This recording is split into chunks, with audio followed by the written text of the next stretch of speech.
Let's, let's see. Stacy Davis, are you here? It doesn't look like we have Stacy or Joseph Okay. today. Stacy and Joe's not here either. Okay. Mm-mm. Okay, so we'll go on. Remember that pencil in the third Thursday of every month for our meeting at Columbia Club. So just plan on that. We'll always have great speakers for those in-person meetings. Our next Zoom meeting is July 10th. Dr. Jill Inderstraat with what data tells us about improving Hoosier maternal and child health outcomes. And then in August, we have August 7th, we have Ashley Petrie on her new book, Amazing Indianapolis. So we're keeping it local, folks. Thanks to Mary Marsh for coordinating this is going to be fun. July 15th, Victory Field. We're going to do a lunch. We're going to have a tour, or July 30th, excuse me. We're going to have a tour. If you were there a long time ago when it first opened, we did this with Max Schumacher. It was fabulous. So if you have any interest, or even if you don't, you just want to learn something new, be there on July 30th. It is a lot of fun. The Indiana District Convention is the 9th of August in French Lick. It's a gorgeous place. So if you're interested, please attend. Tiffany Barrett, the Assistant Director of the Indiana Association of School Principals, will be the keynote speaker. Al Riggles, as our governor, is working closely to develop a partnership to grow our service leadership program. So it should be pretty cool. Eric Steele, we want to thank for planning the golf outing, which is coming up in September at Coffin Field. If you're a golfer, please let Eric know and sign up for that at indykiwanis.org/golf.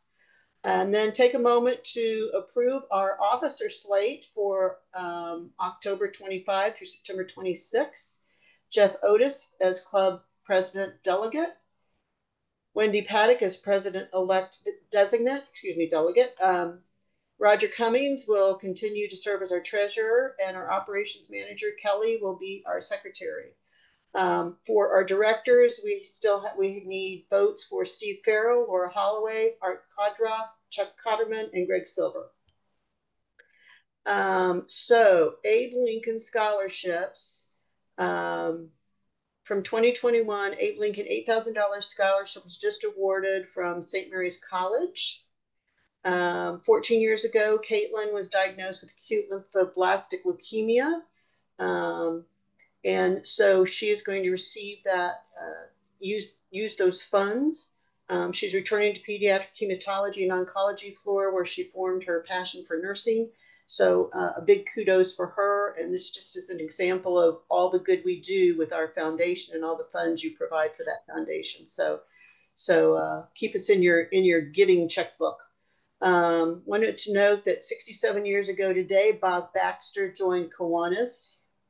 And he's has a long time connection with Riley. So Riley and our Kiwanis Club go back a long way. Anniversaries. We've got Brad Cooper, 1 year, John Griffith with Marquis, 14 years, and Laura Holloway, 5 years. So congratulations to all those people. Okay, we're ready for Susan, our Wait, speaker. well, wait. I think you wanted me to say something about a comment, didn't you? Want me to start Yeah, that? you can. You Yeah, have you can you do are your thought of the absolutely day. right. I stand corrected. Well, Proceed. today's comment today's comment is about working together, teamwork. Um, synonyms for teamwork include cooperation, collaboration, combined effort, and working together. And it certainly applies to what happened last night, but it also applies to other things that do together. For example, building Stonehenge or doing cancer curing and putting tigers back into India or the Pacers working together as teamwork leads to success. And it has been historically the way that we succeed in civilization. So I didn't, in a little bit of levity here, I didn't see anyone going to the game last night, Susan, that was either asked whether they were a Democrat or Republican. We were all on the same team. Teamwork succeeds, and the Pacers have shown that. Thank you. Thank you, Greg. You always gives us good words of wisdom. Okay, so everyone should see Susan on the call. We were talking before we started here today. She's an exciting person, and currently she is the lead event director for the WNBA All-Star 2025. She played a key role in the 2024 All-Star Games, the 2022 college football playoffs, just numerous things she has done. She's a leader in sports management industry with a focus on city growth and event acquisition strategies, bids, and operations. Susan, I will let you take it away and just leave time because I'm sure we're going to have questions at the end. Yeah, and you can just interrupt me anytime if you want to. I'm going to share my screen, and just so you know, I'm doing it on my laptop. So once I share, I can't see you anymore when I have my screen extended. So if you're trying to get my attention, you probably just need to verbally tell me to hold up, and then we'll talk about whatever we want to. So let's see if I can share my screen again. It was so good before. Are we good? Yes. Oh, perfect. Okay, Kiwanis, that is you. You know that. I thought that I would take a minute and go talk about a few things that are sort of above and beyond what the event itself is, which is WNBA All-Star Weekend coming up in July.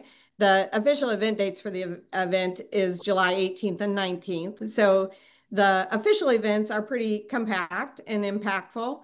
But there's a lot of things that are going on with the host committee in Indianapolis and surrounding areas leading up to it that makes it much more big feeling event.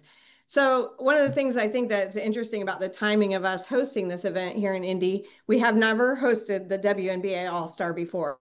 So it's the first time. Indy's so good at hosting events, it's hard to find an event we haven't had before. So the timing of it coming up now this July is just so appropriate with all the growth of the Indiana Fever, the strength of the team that they've built. Greg was talking about teams and teamwork, and I think both on the Pacers and the Fever side, they've done a spectacular job putting together a lot of players that can work well and have good chemistry. So I just wanted to make a note about the growth of the Fever. We don't have to go through all of these, but it's been remarkable 2 years leading into this. There's been a lot of attention paid to building the team before Caitlin was drafted, but obviously that's brought the attention of the country and the world to Indianapolis. The social media views are over 1 billion. They're growing all the time. We see interest from all around the United States in our particular franchise. You've probably heard on the news that their broadcasts went from very few on network to 36 games that were televised in 2024, and now all games are televised on one platform or another. So that's amazing. I was in a meeting with one of my coworkers here that's on the marketing and sales side, and she was informing the WNBA, who wasn't aware, that Indiana Fever is the highest selling team for merchandise in the women's league and beating almost all men's franchises as well for record sales in all kinds of merchandise. So I thought that was a cool fact. I also have the map up here of where the franchises are. There's 13 franchises. They're getting ready to add 2 more. So that's going to be happening in the next 2 years. This stat, as far as 20,000 for total attendance, was from Phoenix, where they hosted the WNBA All-Star last year. And just for interest, it was in Phoenix last year, and then the year before that, it was in Las Vegas. So both cities that are pretty hot in July. So even though we're hot in July, I'm not sure that we're as hot as they are. So one of the things that we kind of took note of is they didn't do any free fan activities really outside or anything that kind of lends itself to people wandering around and enjoying the city. So that's always a focus that we have, and I think it's something that'll really set us apart from the other cities that have hosted. This slide is just a lot of stats. I won't go through all this, but to suffice to say, not only are we seeing this tremendous growth with the Indiana Fever, but also with the league at large. So the WNBA is experiencing growth like they've never seen and more quickly than they've ever seen. And I think it's something they're trying to get used to and figure out how to manage and how to make the most of. So for the Indianapolis Host Committee, we've done these host committees for years since we did the Pan Am Games. You might recognize talking about some of the programs that the Super Bowl did. That was a really big host committee. We have a lot of people from the community of all types and ages and backgrounds and industries involved with us. which we formed this committee not that long ago, to be honest. Like normally when we host an event, we know several years, 5 to 10 to 12 years out that we're hosting it. We just found out we were going to host this All-Star weekend last July. So we've had less than 1 year to put all of our plans together, to work with the partners and to figure everything out. And so usually what we do is we work with all our partners to say, hey, if they're bidding for 4 years, we'd be really good hosting on these 2 years. And we can kind of put forward what works best for the city with other events going on. For this one, the reason that we got the event is they had already given it to a different city in Texas. And something happened with the facility where it was going to undergo a lot of work, and they really didn't feel that it was be done in time. And so we had just hosted the NBA All-Star, and Mel Raines here at the Fieldhouse got a call, and they said, would you please host this? We think you can do it, and the time would be great as far as what's going on with the Indiana fever and everything happening with the growth here. So we were awarded the event just basically about a year ago. We made up a host committee that's got just under 300 members. And we have a great board of directors led by Gail Boudreau at Elevance, Tamika Catchings, who you're all familiar with, and then Cindy, Rachel, and Sarah Simon. So basically, the reason our hosting potential is great, I think, is the success of all the things that have happened in town in the past, not just with the NBA, but other events that we've hosted. And the fact that we're built for events and people can walk. Everybody loves the walkability of Indianapolis. So between all this and really the most important thing that makes us special, which is our community leadership, the event was awarded and we got started planning right away. Some of the elements, I'm just going to go through some of the major core pieces of what we're planning, and then we can answer questions, or you can ask me other questions you might have as we go. The event itself, as I said, the 2 official days are Friday and Saturday. We have some things going on Thursday night. We'll be setting up Wednesday and Thursday, and they do orange carpet for the WNBA because orange is their color. So it's like the VIP red carpet, but it's for the All-Stars and other notable guests that are in town. So that happens on Thursday after they come in, and the media do that. So you'll see Indianapolis all over the bylines, really all over the world. We have international media here as well. And the official events, they do a fan experience at the convention center. It's called WNBA Live. Have the skills competition and the 3-point contest on Friday night at the Fieldhouse. And then on Saturday, the actual All-Star game that we all hear about. And then I'll talk a little bit more about it later, but we also have an offering over at Everwise at the amphitheater called Beaver Fest. So I'll talk about that in a minute. I thought this would just be fun because we have some snazzy pictures. It's kind of exciting.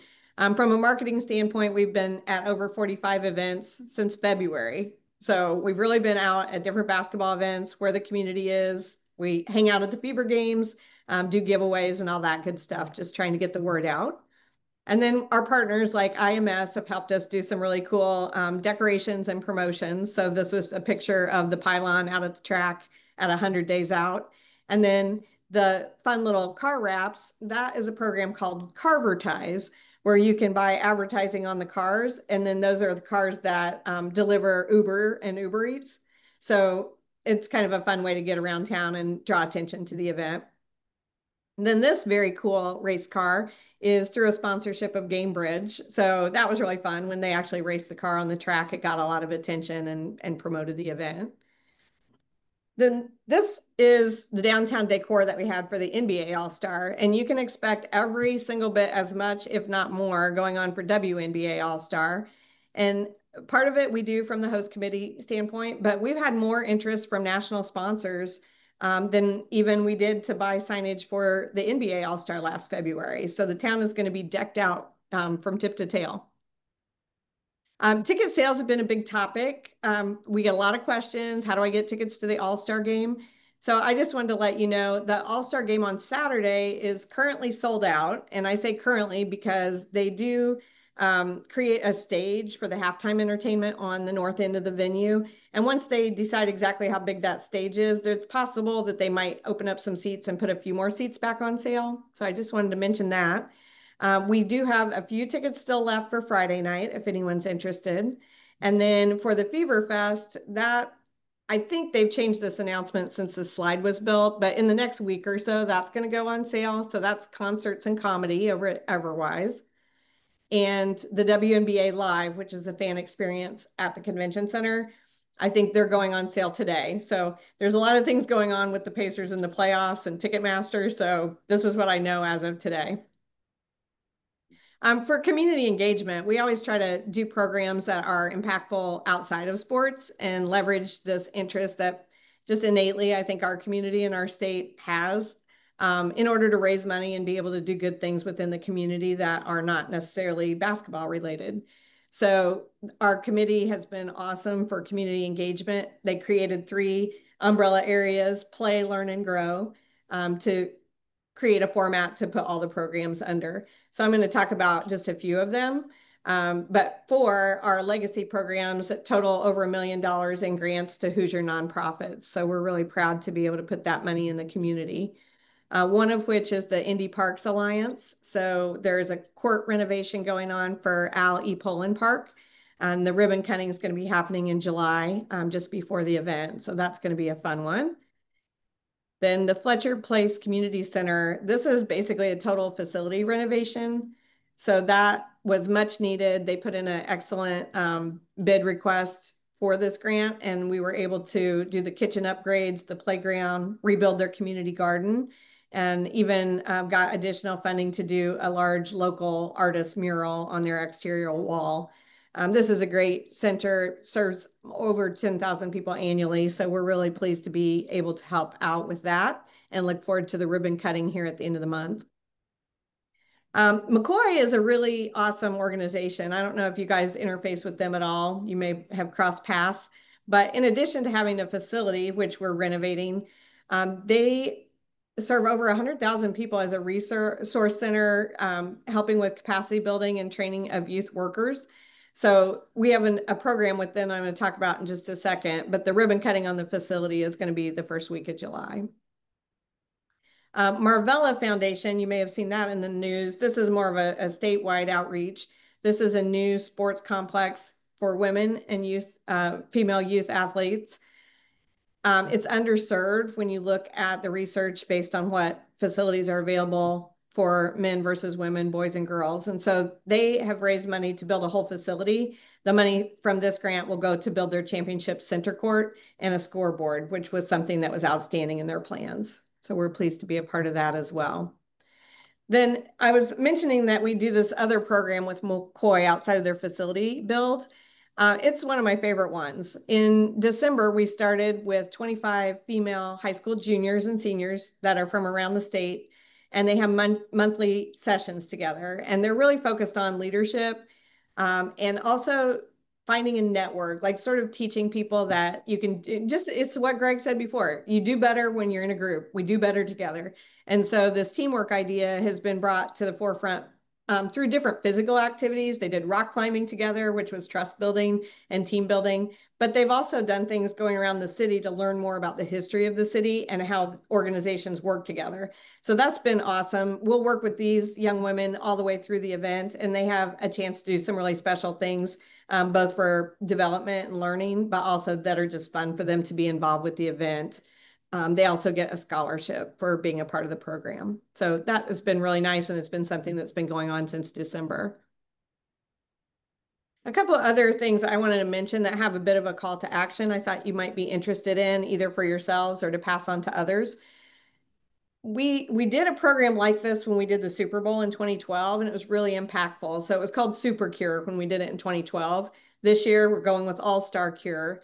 But we're working with the Susan G. Komen Tissue Bank to inspire people to do tissue donations that will be used for breast cancer research. And the target audience is particularly women of color of any age, and then also women under the age of 40, because there's not a lot of tissue samples that have been studied for either of these groups. So the dates of donation are the 12th and the 13th. If you are interested in me sending a blurb to you that you could send out to your group, I'd be happy to do that. We've been sending it out to all the organizations, universities, anyone we can think of, because it's difficult to get this group to donate, not because they're not willing, but they're not always aware. particularly younger women, don't realize that so many other younger women do get cancer. So this is a really cool opportunity. The tissue and testing data is shared all over the world, and there is group research that goes on around this. So it's really impactful. So I'll send that information if you're interested. And then this is a little less serious and more fun on the basketball side. We announced yesterday we're doing an all-star bounce. This is for 2,500 youth under 18. It is a basketball bounce. They'll get a free basketball and a shirt. They'll dribble from the American Legion Mall down South Meridian and end up opening out into Monument Circle, where we have activations going on. Super fun.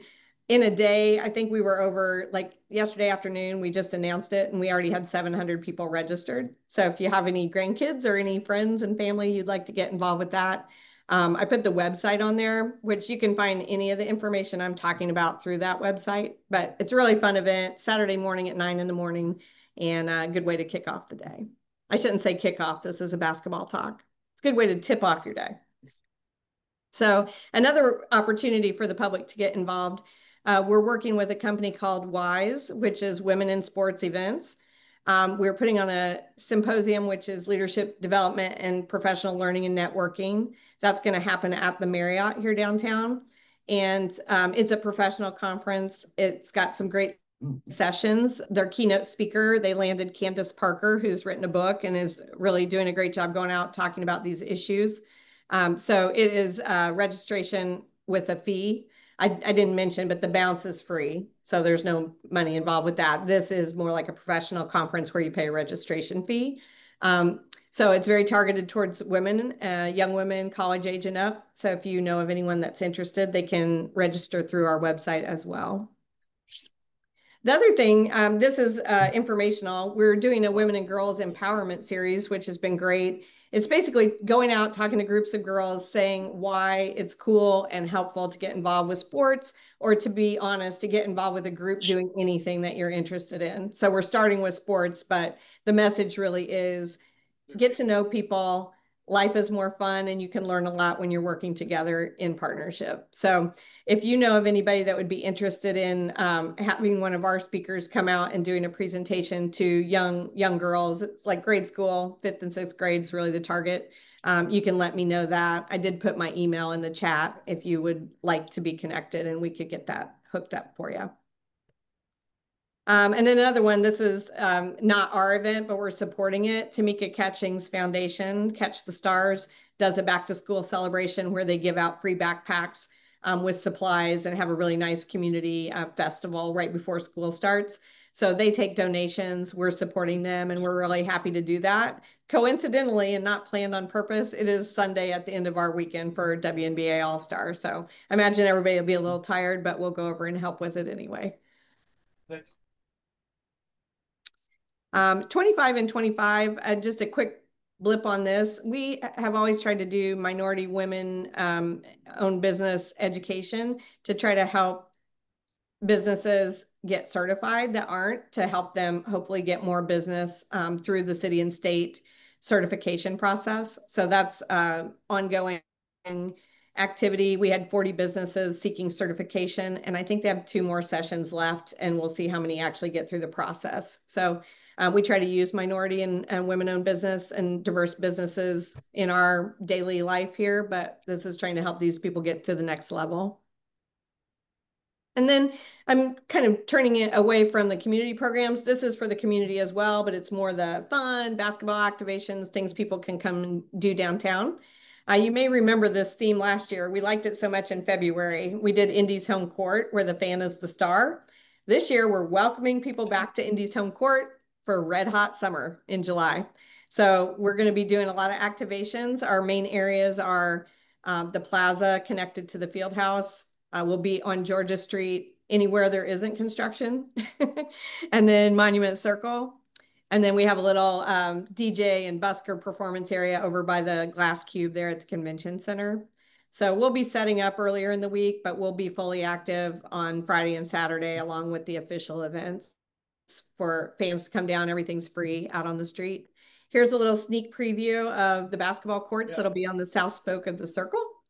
And we'll do the big block letters, and we have TV screens out there. We have a lot going on for families. We're going to have a family activity area as well as things for adults to do. And then we have a great partnership with Downtown Indy. They've allowed us to come in and share the circle with them while they have Spark going on all summer. So we kind of joke about it. We're like, we're green on one side and orange on the other side, but we're having a lot of fun working together to make this a really vibrant area for people to come downtown. And then I'm going to give you another little sneak preview of Georgia Street. So we'll be on the center block and the east block. Everything's very orange, so get ready for it. We're going to have a DJ and a bar and a little snack type bistro concessions area. We have a ton of photo ops, and we'll be playing music and just giving people something to wander through on their way down to the field house or on the other direction going to the convention center. Then Fever Fest, we're getting ready to announce this publicly and go on sale, but this is going to be, it's not just an all-star weekend thing.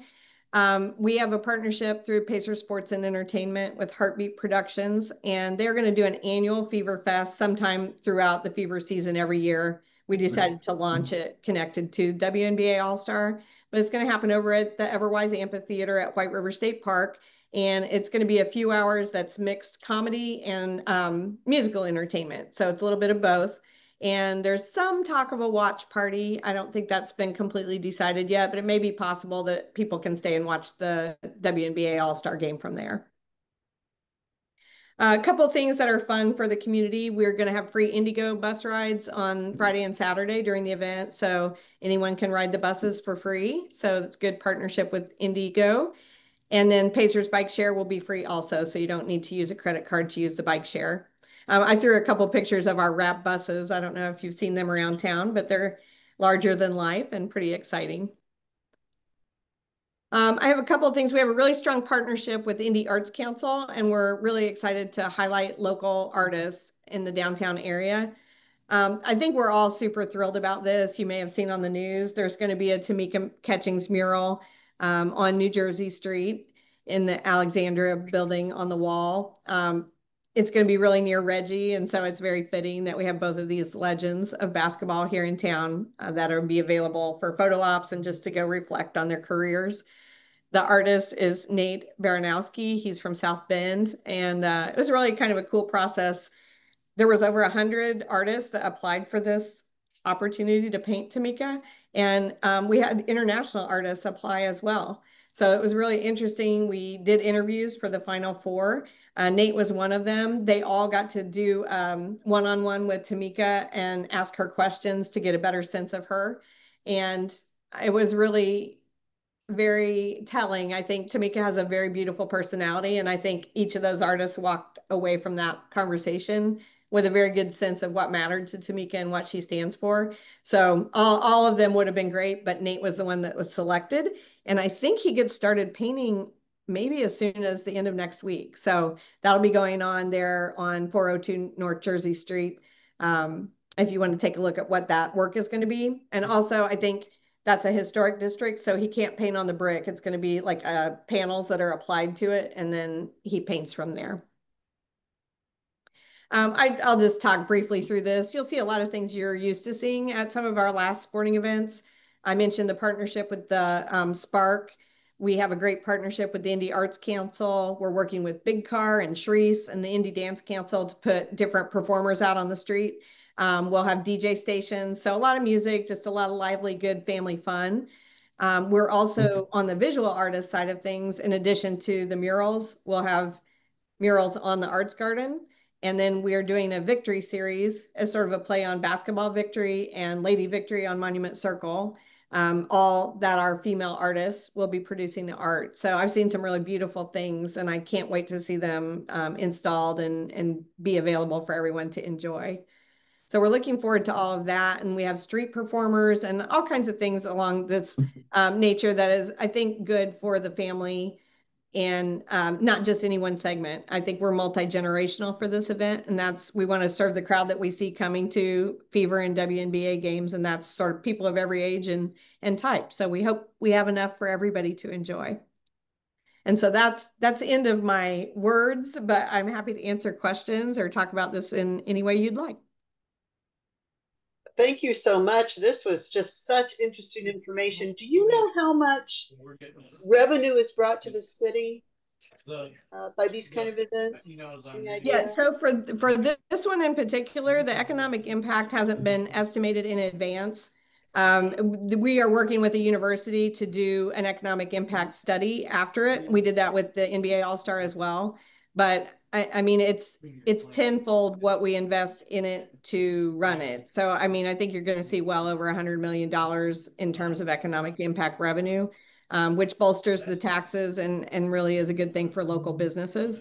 I also think that we're going to see a real influx of people that don't have tickets to the game. They're going to come and just bring their family and go to eat and then hang out in some of these public areas. So we'll have to circle back after it's over and let you know what comes out of that economic impact study. I think they will release it when it's done to the news. So it's usually a couple months after. Well, it's good for the citizens, it's good for the city, it's good for everybody, and it's fun, and we're all excited about that. Anyone else have questions for Susan? I just want to thank you, Susan, for all you do to make this city shine at these moments because we are well known for it. And it's because of people like you who are so involved, have so much history in doing this kind of thing. And it's wonderful the way it's spread out to not for profits and doing so many other things other than just the event. And that's a real credit to you and everyone who's worked on this very short-term project. Well, thank you. And I appreciate the thanks. We're 30 days out or 34 days out. So a little positive feedback is awesome right now, but I would say there's so many people involved. It's incredible. And I would say that's why I've loved doing this. Like I've worked in the sports industry, quote unquote, all these years, but I don't really work in the sport that much. I usually am working with the community groups and the willingness of people to give and stretch themselves to make something new and incredible.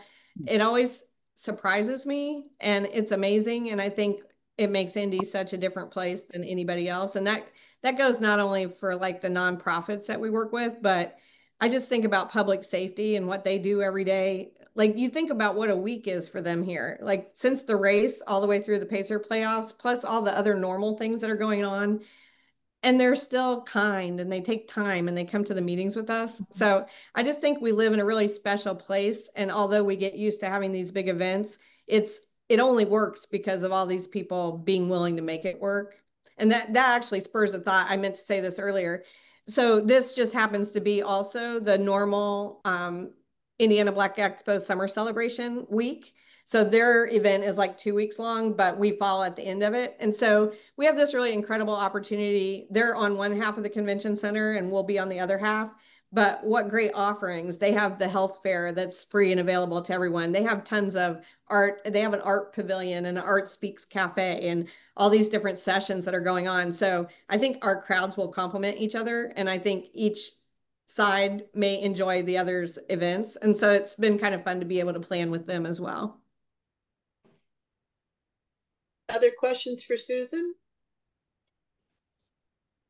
Well, Susan, we want to thank you so much. And if your level of energy that you presented this to us today is any indication of how successful this is going to be, there is no doubt in our mind that it will just be a walking good time for everyone. Well, I hope it is. Everybody else bring their energy on downtown and bring your family and friends and have a good time. Well, we'd like to thank you, and our foundation will be making a donation in your honor to the Riviera Club Foundation for their water safety education and learn to swim programs for low-income youth who are at risk of drowning. So we want to thank you for that. And Stacy Davis got on the call. We want to thank her for being here and being a new member. She's a community leader who serves on the boards of Mary Riggs as well as Teachers Treasures and now Reach for Youth. And she is our new join our club and community impact program. So Stacy, thank you very much for coming on the call and being a Kiwanian. I'd like to thank Stephanie as well. Great program. I think we're all excited about this event. We're proud of our city And what you're doing is just increases that and makes it more nationally recognized. So thank you for all that. And then this is not a question, but the games for the WNBA Fever, where can we find most of those if they're So not yeah, broadcast locally? some of them are. So WTHR NBC was able to get a certain number. I think they have 8 games this year that they're able to Okay. show. Some of them are on ESPN. So if you look, I don't know if you're tech savvy, but if you look on the Fever website or you Yeah. look at like ESPN's Core Center, it'll Okay. tell you which channel it's broadcast on. It is a little confusing. It's not like you can always Yeah. go to the same place Yeah. to view them. Yeah. But thank you. Yeah, of course. I wanted to share on a sad note, unfortunately. Many of us know Max Schumacher from years and years. And I just wanted to mention, those of you who do know Max, that his wife, Judy Schumacher, passed away on Tuesday. She's 88 years old, and they've been in Marquette Manor for many years now. And I just thought you'd like to know in case you want to send something to a card to Max or something. How is Max doing, Mary? Pardon? How is Max? Well, I haven't really talked to him. It's hard to converse on the phone for lots of reasons. So I think he can certainly read and comprehend, and would appreciate any comments anybody might like to send him. Mm-hmm. Yeah, Thank you. we'll certainly keep him in our prayers and send sympathy to him. Thank you for letting us know that, Mary. Mm-hmm. Any other announcements by anyone? Yeah, I've got one. Yes. It's Roger. We got a birthday boy in the crowd today, All right. Mr. William Murphy. 21 today. Again? Yep. Well, It snuck up on me again. Every year it seems to sneak up on me. So Yeah. thank you. Thank you, Happy Roger. birthday to all of you. Yeah. Well, happy birthday Yeah. to you, Bill. Yeah. 74 looks great. Let's hope 75 looks great too. That's exactly the way I feel. That's exactly right. Go Dogs, right, Mary? That's We're gonna right. we're gonna have a great basketball schedule this year. So let's just keep our fingers crossed. yep. Okay. Thank Hey, you, Roger. hey, Mary Marsh, when we all go to Victory Field for our luncheon tour, maybe we can do a group picture and do a card and send it to Max. Oh, that'd be a great Yeah. idea. Yeah, he'd like that. Yeah. He's a good guy. Well, Eric isn't here, so I'm going to go back to stupid dad jokes to close us out. Are you ready? Because it's really bad. I only seem to get sick on the weekends. I must have a weekend immune system. And with that, we are adjourned. Susan, thank you Mary. so much for being with us today. We really enjoyed it. Hey, thanks a lot for having me. I Good appreciate seeing it. everybody. Yeah. Hope you guys Thanks have a for great day. program. Great program. Thank you. Take care.